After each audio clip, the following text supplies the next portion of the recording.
The first time Lyravel said my name, it sounded like a prayer. Alien. Not human. Not outsider. Not engineer. Just my name, shaped carefully by a voice that wasn't built for human language but tried anyway. At the time, I didn't realize how dangerous that was. I met her on Station Halcyon, a neutral trade hub drifting between 3 rival star systems.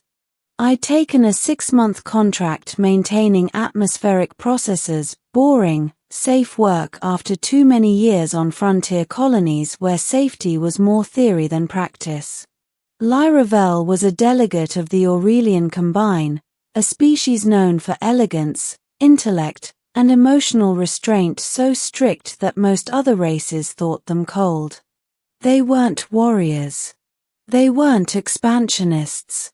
They were observers, the kind of people who survived by understanding others better than they understood themselves. She was assigned to oversee infrastructure compatibility between human-built systems and Aurelian bioarchitecture, which is how she ended up standing beside me in a maintenance ring at 3 a.m, watching me swear at a stubborn pressure valve. "That word," she said calmly, head tilted, luminous eyes studying me. "Does it serve a technical purpose?" I snorted. "Nope. Purely emotional support." She considered that. "Humans externalize frustration verbally. Sometimes loudly," I said. "Sorry if it's disruptive." "It is intriguing," she replied. That was Lyravel. Everything was intriguing. The way humans laughed too loud. The way we touched each other casually. The way we risked ourselves for strangers and pretended it was normal. At first, our conversations were professional, technical, polite. Then they weren't. She began timing her inspections to coincide with my shifts.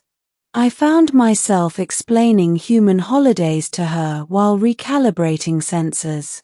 She asked why humans formed pair bonds when they were statistically inefficient. I told her love wasn't about efficiency. She was very quiet after that. Weeks passed. Halcyon Station orbited its star. Politics shifted. Rumors spread tensions between the Combine and a neighboring empire, whispers of war. And through it all, Lyravel watched me. Not like a scientist anymore. Like someone trying to understand a language they feared might already be too late to learn.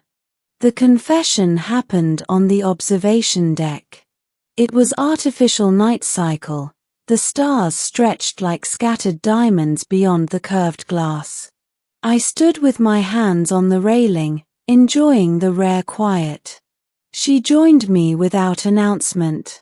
"Your species finds comfort in proximity," she said. "Sometimes," I replied. "Sometimes we just don't like being alone." She folded her hands, the faint bioluminescent patterns along her skin pulsing slowly Aurelian for emotional stress. "Elian," she said. "May I ask a personal question?" I nodded. "Sure. If an Aurelian female were to express exclusive emotional attachment to a human male, what would that signify in your culture?" I frowned slightly. "That she likes him. Maybe loves him. Depends on how she says it." She inhaled, slow, steady, deliberate. Then she looked at me. "I wish you were my husband, human." The universe didn't explode. The station didn't lose power. But my heart slammed into my ribs like it was trying to escape. I turned to face her. "Lyra, that's not something humans take lightly." "I am aware," she said softly. "That is why I said it." Her composure cracked just enough for me to see what lay beneath: fear, vulnerability, hope so raw it hurt to witness. "In my culture, she continued, we do not bond as you do. Partnerships are logical, temporary. Emotion is managed. She touched her chest, just over where her heart beat. But since meeting you, my emotional regulation has deteriorated. I let out a breath that was half laugh, half disbelief.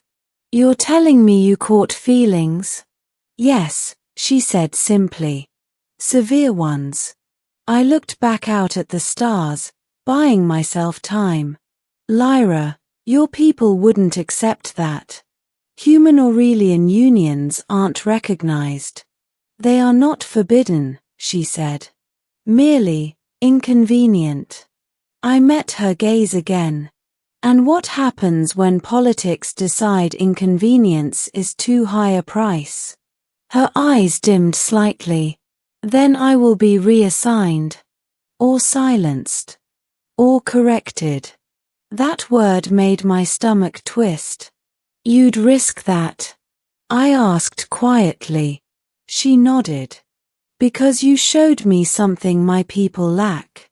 What's that? She smiled faintly. The courage to choose one person, even when the universe disapproves. I didn't answer right away. Because here was the truth I hadn't admitted to myself. I'd been falling for her too. Her curiosity. Her quiet humor. The way she listened like every word mattered. But humans knew something Aurelians didn't. Love wasn't just a feeling. It was a promise. And promises had consequences. I can't give you an answer tonight, I said. Not because I don't care. But because if I say yes, it has to be real. Her shoulders relaxed slightly. That is all I ask. The war came 2 weeks later. Not a full invasion, just a containment action, as the newsfeeds called it. The neighboring empire accused the Aurelian Combine of espionage. Halcyon Station became a strategic liability.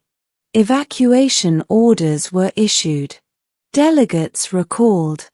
Lyravel came to find me in engineering, her expression controlled but her bioluminescence betraying panic.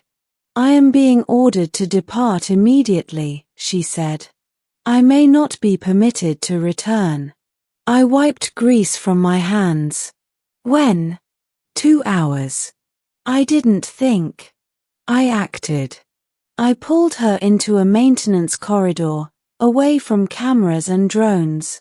Lyra, I said, voice low. If you leave like this, they'll decide everything for you. And if I stay, she replied, I betray my people. I took a breath. Or you change them. She searched my face. You have decided. I nodded. I wish you were my husband, I said.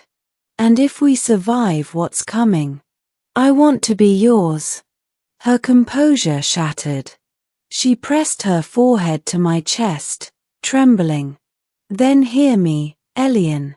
By Aurelian tradition, this confession binds me to you above all others. I wrapped my arms around her. Guess we're rewriting tradition. The evacuation never reached our sector. Diplomacy intervened. Barely. When the dust settled, Lyravel resigned her post. The Combine was outraged. Human diplomats were baffled. But something unexpected happened. Others followed her example. Aurelians began forming bonds, choosing, openly, defiantly. Historians would later say it was the beginning of cultural revolution. As for us, we left Halcyon Station together. Not husband and wife, not yet. But partners.